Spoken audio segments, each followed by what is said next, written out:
अगस्त 1947। Madras presidency, Tamil Nadu. विशिष्ट लोगों का एक समूह अपने जीवन काल की एक ऐतिहासिक यात्रा की तैयारी कर रहा था। उन्हें एक महत्वपूर्ण कार्य संपन्न करने के लिए आमंत्रित किया गया था।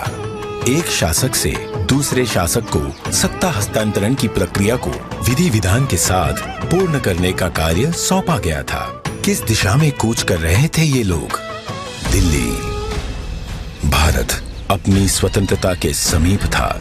ब्रिटिश शासन से मुक्ति की बेला थी। स्वराज के लिए संघर्ष में हजारों गिरफ्तार हुए और मारे गए, और दशकों बाद राष्ट्र अपनी लक्ष्य के समीप था। वो लक्ष्य था स्वाधीनता, स्वतंत्रता। अब अंतिम वाइसरॉय लॉर्ड माउंटबेटन को एक महत्वपूर्ण कार्य करना था, भारतीयों को उनका स्वराज्य सौंपने का कार्य। परंतु उनके सामने एक सवाल था, स्वराज्य को किस प्रकार सौंपा जाए। ऐसे में हाथ मिलाने की रस्म शायद ही काम आए। तो इस गौरवशाली क्षण के प्रतीक के रूप में कौन सी रस्म अपनाई जाए? उन्होंने पंडित जवाहरलाल नेहरू के सामने अपना ये सवाल रखा। यह एक उचित सवाल था जिसके बारे में विचार विमर्श की आवश्यकता थी।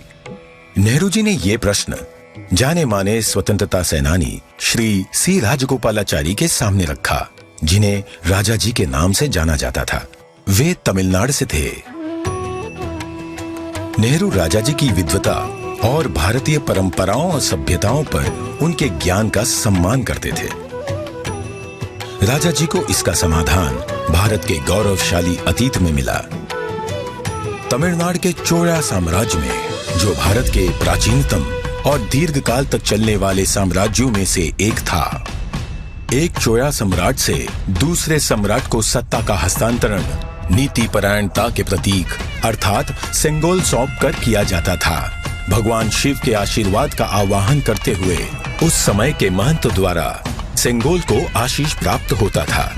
क्योंकि चोला शिव के प्रबल भक्त थे, उनके द्वारा स्थापित हजारों वर्ष पुराने मंदिरों में आज भी पूजा की जाती है। राजा जी ने इसी परंपरा और समारोह के आयोजन की सलाह दी, जिसे नेहरू जी ने स्वीकार किया। राजा जी ने बिना समय गवाए इस समारोह के लिए प्रमुख धार्मिक मठ या आश्रम तिरुवावड़दुराई आदीनम से संपर्क किया, जिसे 5 सदियों पहले स्थापित किया गया था, और ये तब से चोला भूमि के केंद्र में स्थित है और आज तक कार्यरत है। तत्कालीन मठ प्रमुख 20वें गुरु महासन्निधानम श्रील श्री अंबलवाना देसिका स्वामी ने अपनी अस्वस्थता के बाद भी इस कार्य को स्वीकार किया। उन्होंने सेंगोल बनाने का दायित्व मद्रास के प्रसिद्ध स्वर्णकार वुम्मड़ी बंगारू को सौंपा। सेंगोल के शीर्ष पर नंदी विराजमान थे, जो कि शक्ति, सत्य और न्याय के प्रतीक हैं। सेंगोल बनाने के समय को याद करते हुए 96 वर्षीय श्री वुम्मड़ी एतिराजुलु कहते हैं, आदिनम किसी की सिफारिश पर हमारे पास सेंगोल का निर्माण का न्योता लेकर आए थे। उन्होंने हमें इसके चित्र दिखाए। यह एक गोल लंबाकार वस्तु थी, जिसे बिल्कुल वैसे ही बनाना था। यह एक महत्वपूर्ण स्थान पर जा रहा था, इसलिए उच्च गुणवत्ता आवश्यक थी। हमें इसके निर्माण का आदेश मिला। यह चांदी से बना था, जिस पर सोने की परत थी। आधीनम के सानिध्य में इस निर्माण से जुड़कर मैं बहुत ही प्रसन्न था। स्वतंत्रता सबके लिए गौरवशाली क्षण था, पर आधीनम द्वारा हमें सेंगोल निर्माण का दायित्व सौंपने से उस क्षण का महत्व बढ़ गया था। परम पावन मठ प्रमुख ने उप प्रमुख श्रील श्री कुमारस्वामी तंबिरान, आदिनम के ओदुवार विशेष गायक माणिक्यम और नादस्वर विद्वान TN राजरत्नम पिल्लई को आयोजन संपन्न कराने का दायित्व सौंपा। ये दल एक विशेष विमान से दिल्ली पहुंचा। 14 अगस्त 1947 की रात्रि को श्रील श्री कुमारस्वामी तंबिरान ने रीतिनुसार सेंगोल को लॉर्ड माउंटबेटन को सुपुर्द किया। और लॉर्ड माउंटबैटन से उसे पुनः स्वीकार किया। तत्पश्चात सेंगोल पर पवित्र जल छिड़का गया। शोभा यात्रा के रूप में इसे पंडित जवाहरलाल नेहरू के पास ले जाया गया। इस अवसर पर ओदुवार ने तमिल संत तिरुज्ञान संबंदर द्वारा रचित कोलर पदिगम से श्लोकों का पठन किया।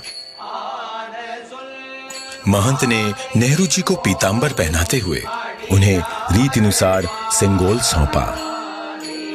अडियारगल वाणिल अरसालवार आणई नमते, अर्थात ये हमारा आदेश है कि ईश्वर के अनुयायी राजा स्वर्ग के समान शासन करेंगे।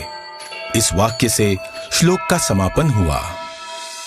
इस प्रकार 1000 वर्ष पूर्व की सभ्यतागत प्रथा के अनुसार दक्षिण और उत्तर के असाधारण एकीकरण द्वारा राष्ट्र को एक सूत्र में पिरोते हुए शासन का हस्तांतरण हुआ। तत्पश्चात नेहरू जी ने श्री राजेंद्र प्रसाद सहित कई नेताओं की उपस्थिति में सेंगोल को स्वीकार किया।